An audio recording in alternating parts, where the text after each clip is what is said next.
His story of Elisha and the Shunammite woman in the days of the prophet Elisha.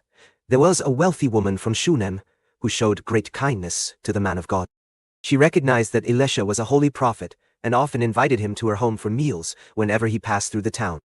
Seeing his dedication to the Lord and his need for rest, the woman spoke to her husband and proposed a generous plan. "Let's make a small room on the roof for him," she said. "We'll put a bed, a table, a chair, and a lamp there so he can stay whenever he comes to us." Her husband agreed, and they prepared the room for Elisha. Elisha was deeply grateful for the woman's hospitality.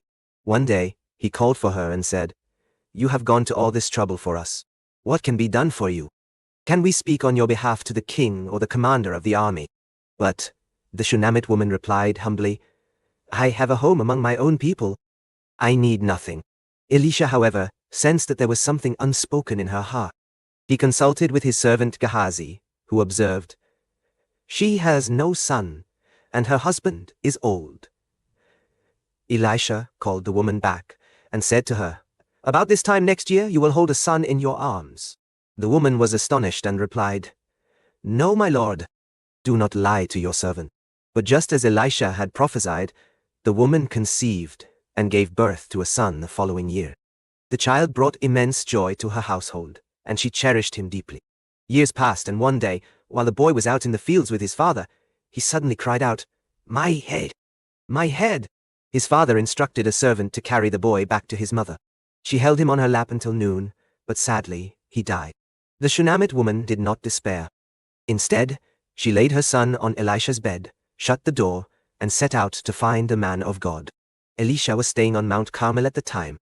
When the woman arrived, she fell at his feet and clung to him in distress. Gehazi tried to push her away, but Elisha said, "Leave her alone.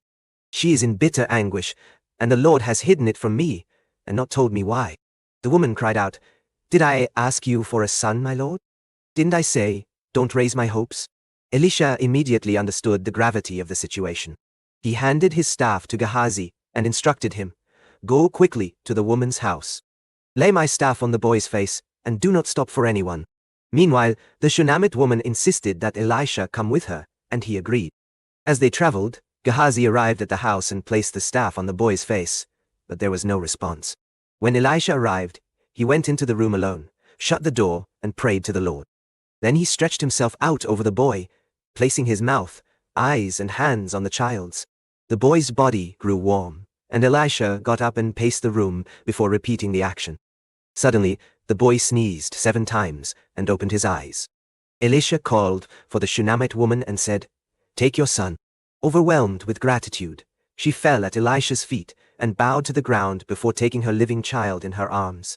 This miraculous story of the Shunammite woman and her son highlights the power of faith, persistence, and God's ability to bring life from death. The woman's unwavering trust in Elisha and her boldness in seeking his help demonstrate her deep faith in God's provision. Elisha's role as a vessel of God's power reminds us that the Lord works through his servants to accomplish his purposes. The account, found in 2 Kings 4:8-37, continues to inspire believers to trust in God's timing and to seek him in times of despair.